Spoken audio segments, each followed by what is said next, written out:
Welcome, everyone. The following is a short story from my anthology of short stories, The Human Equation. This story is entitled The Magic Show. Willie used great effort of muscle and will to raise himself from his wheelchair and grab hold of the parallel bars.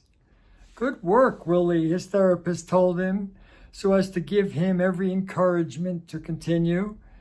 Now move along the bars until you get to the end and then turn around and come back. Are you kidding me? Willie protested. I can't do that. Sure you can. I know you can do it. No, I can't do it. Why the fuck don't you leave me alone? All right, Willie, maybe next time. Lloyd tried to smile, but he could not hide his disappointment. Willie wheeled himself out of the therapy room to the waiting area where his mother was bravely sitting. Willie, you're back so soon, she said. Is anything the matter? No, Mom, nothing is the matter, he answered, apparently annoyed at his mother's obtuseness. Let's go home then, she said quietly. The patronizing attitude that his mother adopted when she could clearly see that he was upset drove him crazy and made him feel remarkably hostile towards her. It was a feeling that he was not proud of. When they had arrived home, Willie wheeled himself into his room and shut the door. As soon as he was safely alone, he began to cry. He was tired of crying, but he could not seem to help himself. It was only 2 months ago that Willie laughed and ran and played like other normal 12-year-old young boys. A car accident changed all that, and that what was worse, it also killed his dad, who was driving at the time. He missed his dad terribly. The months dragged on. On many occasions, Willie had contemplated suicide. If it were not for his tenacity and inherently optimistic nature, he would have probably carried it out. Instead, he used his strong will and intelligence to persevere. His older brother Henry was certainly a source of encouragement. Henry realized instinctively that Willie must not be allowed to feel sorry for himself. For this reason, he constantly challenged his brother to fight and conquer his handicap. The first anniversary of that terrible accident had come and gone. During all that time, Willie had not allowed a day to go by without thinking of his father. He and his dad had shared many things, but the one thing they both loved passionately was magic. He longed and yearned for the unexpected. Now, more than ever, he needed magic's sweet diversion. It was Willie's 14th birthday. He had made considerable progress since his accident. Thanks to the therapy, he was now able to get around on his own in a wheelchair and had learned to use his upper body strength to move about upright in a walker. He had developed a reasonably good attitude and in fact made many friends. His family decided to throw a big surprise birthday celebration for him. As part of the festivities, they had planned to hire a magician.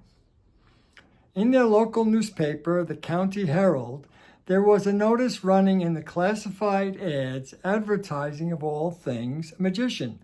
He called himself Frederick, the Great Illusionist. On the day of his birthday, Willie was at first surprised and then chagrined that no one had wished him a happy birthday.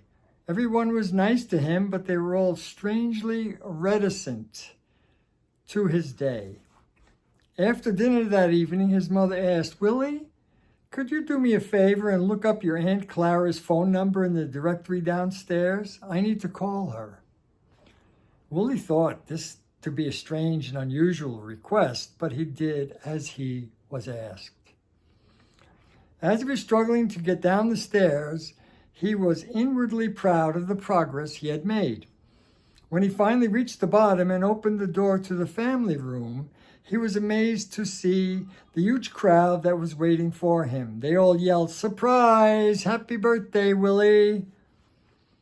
The greatest thrill of all for him that evening was the show put on by the magician. He was indeed a wonderful performer. His feats of illusion were spectacular and most extraordinary. He was a master of diversion and the sleight of hand. Willie watched him intently in the hope of uncovering the tricks. In spite of his efforts and experience, he was unable to do so. At the end of the show, Willie went up to Frederick. "Sir, where did you learn those tricks? They were fantastic." Frederick looked at the boy and was delighted by his earnestness. "Tricks? What makes you think they were tricks?" he answered with a gleeful look in his eyes. "I was taught by my father, a great man." The man's smile and the warmth that so naturally came from him strangely reminded Willie of his own dad. "If you don't mind me asking, how long have you been like that?" the magician asked, without being unkind. "I was in a serious automobile accident about 1.5 years ago." The man, quite unexpectedly, rose up from his chair without saying a word. He winked at Willie and joined some other guests.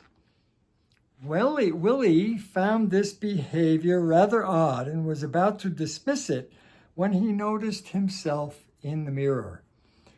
Although he was in his wheelchair, his image was that of a normal boy standing perfectly erect without assistance.